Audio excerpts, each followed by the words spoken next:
Hello, welcome to Tuesdays with Tony. So why does life feel boring, right? Why do we want to talk about this idea of climbing and not necessarily consuming? And so we've been sold this dream of our highest potential is that of retirement. This arbitrary age where we work to 65 or whatever it is now.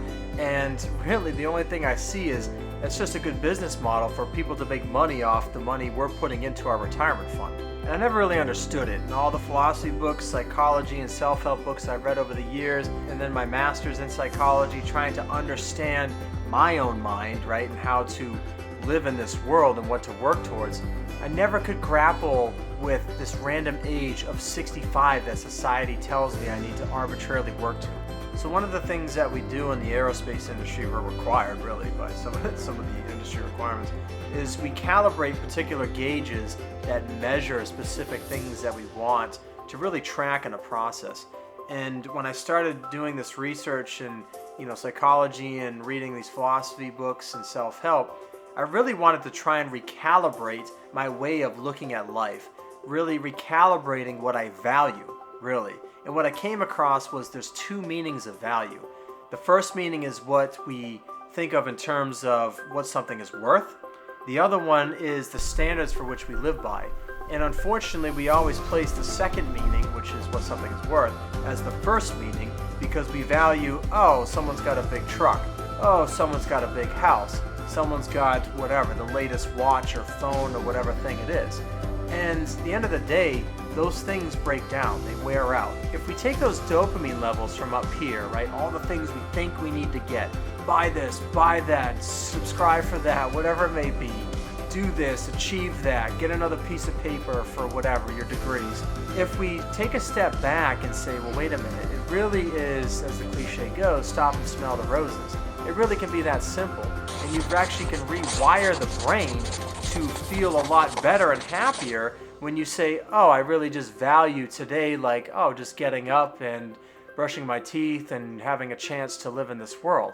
And I know it sounds ridiculous, but the brain is literally wiring itself based on the things that you feed it. So if you keep feeding it, oh, I need to consume this, consume that, that's all it's going to know. It's a machine. It's going to want to keep grabbing for all these things. But if you start to train it to say, oh, well, I really just value a simple hug from my friend or my family or whatever it is. And if we could move towards that, think of how much less we would consume, and to be honest with you, how happy it would be. Why? Think about when you buy a new pair of sneakers, right? The feeling is great. They fit so well, you're walking around, you're feeling like you're cloud nine.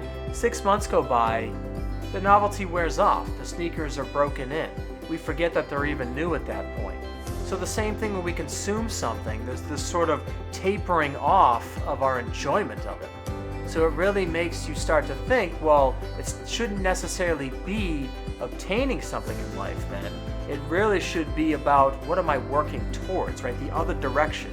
It's not trying to get things in life, it's really trying to go out and be in life. So when I started looking at this idea of needing something different in life, I came across Maslow's hierarchy of needs.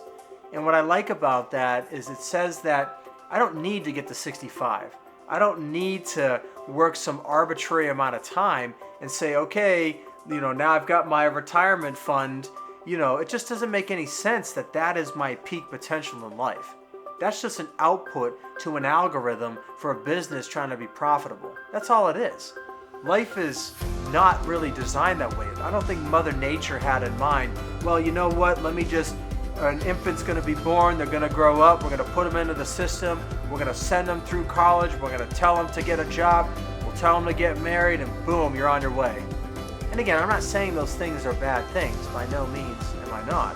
I think they're all beautiful things, having a family, getting a degree, learning about yourself, and getting a job. I think all those things are beautiful, but once you get those things, now what, right? You've checked off the box. Now what do you work towards? So the idea of hiking this mountain once in life to 65 and being done really makes no sense to me. I just still can't ever come to terms with it. And really, this is what the first book was about. Me trying to understand, at least for myself, how to say, wait a minute, 65 makes no sense. Why would I work to some random age and then stop doing what I'm doing and just keel over and die, right? Or start living again, or whatever people think they do in retirement. Why not start living today, right? And work towards things that are meaningful in our lives, right? Why wait until this age to start living? And really, it's just this rush to go nowhere. It's just this idea of like, oh, same shit, different day. 9 to 5, I gotta get through Monday through Friday. Can't wait for the weekend. Oh crap, it's Monday again. When's my vacation? And it's sort of the same old song and dance just constantly wears on us. And the way we replace that sort of depression is we want to consume more, right? We get those dopamine hits when I just bought this new package from Amazon. I post something, I get some likes, right? These dopamine hits sort of allow us to get through sort of this bigger, to me, problem that society is telling us, hey, you need to just stay in your lane, go up like the cog railway, right, at Mount Washington, one sort of cog at a time, and make your way up to 65 before you can go play on top of the mountain, right? But over the years, I've become more grounded in what I feel like I'm working towards. And so really this reminds me of yoga.